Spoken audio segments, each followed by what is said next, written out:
Good morning, welcome to the channel, Retire, Don't Give Up. Today, we are on one of my favorite local roads, the 3023. Not only is it a beautiful country road that meanders along the foothills of the mountains, it has a most interesting feature. There is an irrigation canal running along the entire length of the road, from the Yom Wier to the south of Phrae city, almost 40 kilometers away.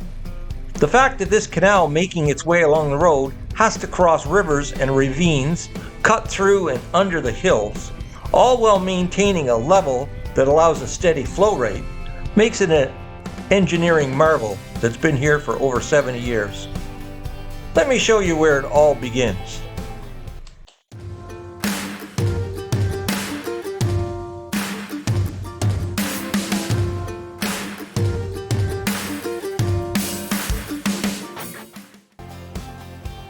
This is the Yom Wier, today, February. As you can see, it has essentially no flow, because this is the second month into the dry season. For a contrast, this is what it looks like in the second month of the rainy season, July. During the dry season, the mighty Yom River transforms to a slow-moving waterway. And to maintain irrigation of the fields, the river is mostly diverted to a secondary reservoir. The water is then directed to a series of sluice gates that control the flow into the canal, which then begins to snake its way along Highway 3023 for almost 40 kilometers. Even though they're constantly upgrading to help improve the efficiency of the system, I can tell you the journey is not without its perils.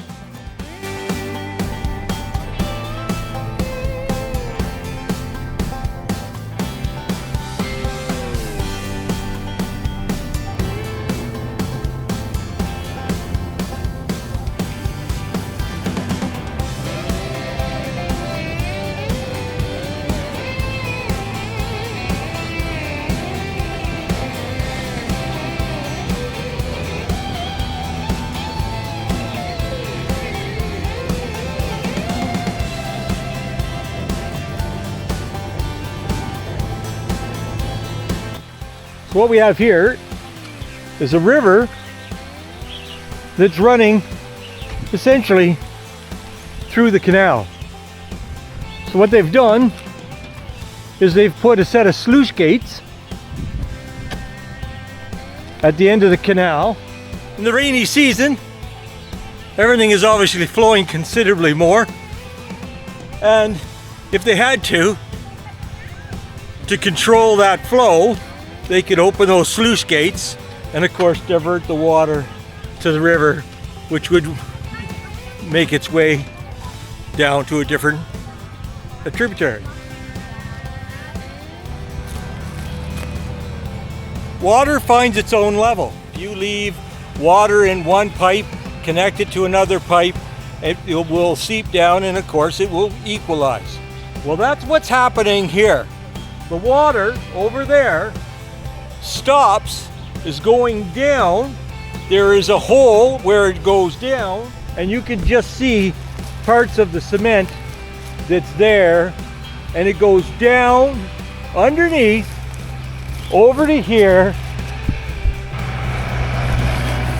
comes back up because water finds its own level, and of course it comes back up and then carries on down the canal. This canal has been here, like I said, this canal has been here, I don't know, going on 100 years. And that's pretty ingenious to find a way to get the water to skip through a river and still carry on.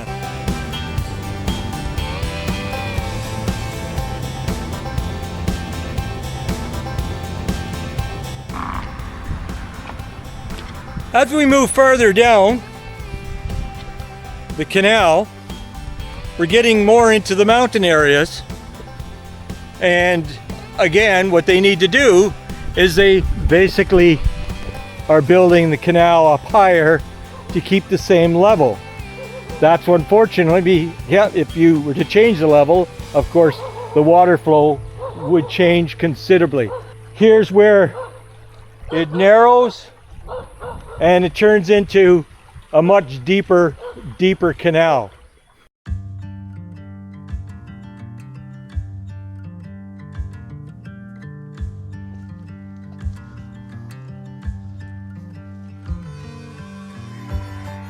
So now we had to go over a river, but what we have here is a much deeper ravine and considerably larger. So what they've built is an aqueduct over the ravine. And you can see that water's moving along pretty good.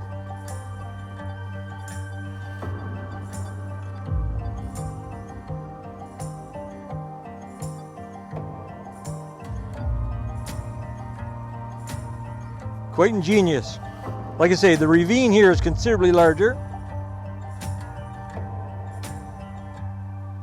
So they've built this aqueduct to travel across the entire ravine.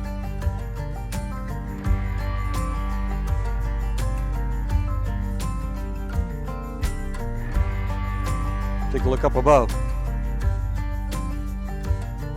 And there's the bridge that runs alongside of it.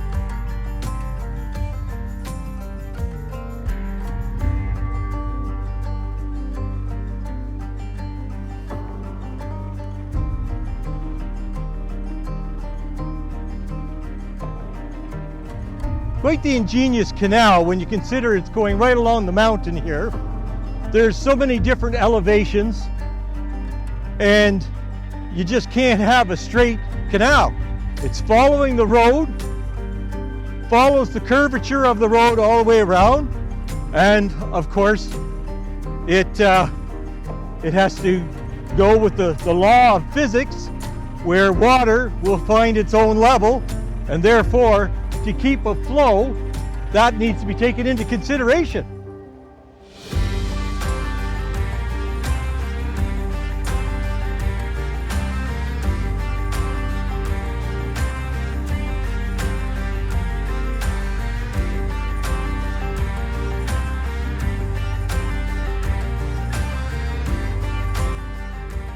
So you can see here where the canal has basically disappeared from view.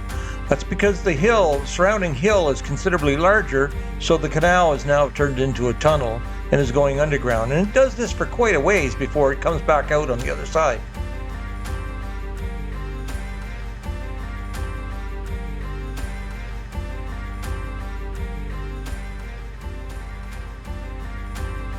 And again, as it rounds the bend of the road, the elevation of the surrounding hills are higher, and again it dives back in underground. So you can see where it comes out from underground and makes its turn here and carries on along the road.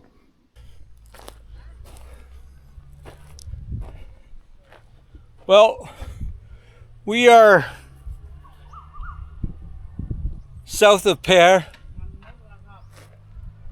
at least we're about 40 kilometers from the Wier, the Yom Wier. So you can see what they've done here. They are actually extending it, and they've been working for the last say a kilometer. There hasn't been water in the canal for probably about 3 or 4 kilometers, and of course I'm not sure if it's moving that much. But we're going to take a run back, and of course they're going to have to when they get here, they're going to have to do the same idea of the either crossing over or underneath the ravine.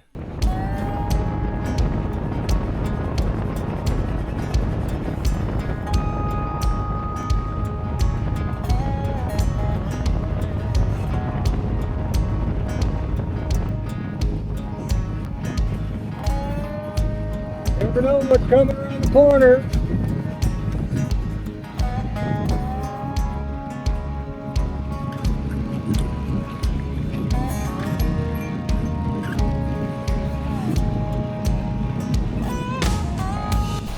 What are they doing?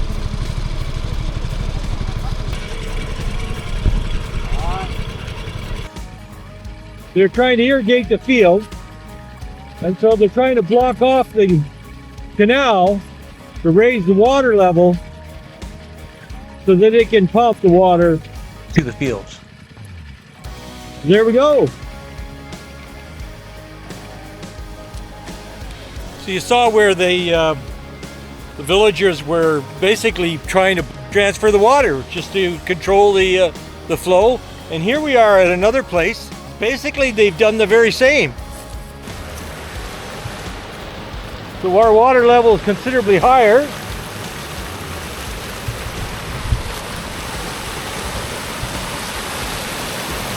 And they've dammed it off themselves. I guess I don't know what kind of regulations they have, but the thing is, what that has allowed them to do is this. This sluice gate is wide open, and as you can see, with the water up higher, it's now going down, going through there.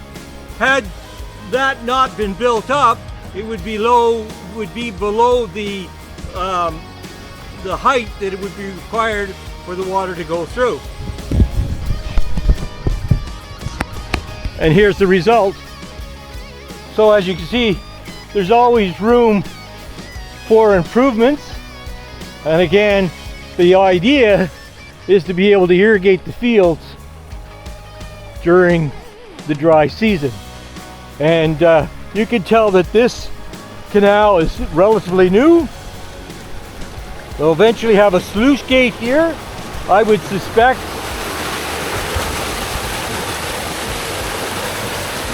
Depending on high water. Again, where that travels, well, I'm sure it works its way all the way down so it can irrigate all the fields in that area. It's pretty amazing when you think about it. We're about halfway back to our place, and of course the Yom Wier is another 6 or 7, 8 kilometers farther past the 103, and that's what's feeding this canal that makes it its way all the way down to Phrae. Now, as you can see, as you saw, there wasn't that much water when we got down to Phrae, but then on the other hand, when you see little dams like this all the way along, there's a reason why the water is not making it all the way down there. But obviously they needed the water for here. I talked with a gentleman farther down, and we've gathered that the age of this this canal system is between 60 and 75 years old. I mean, we are at the end of January, so we're 2 months. We're 2 months into the dry season, and it's going to last again, of course, to the end of March, and we won't start to see rain until April. And that's the reason why they designed these things. They've been building these canals and irrigation systems since the turn of the century, and they have it down to quite the science. Until next time, bye for now, and remember, don't give up.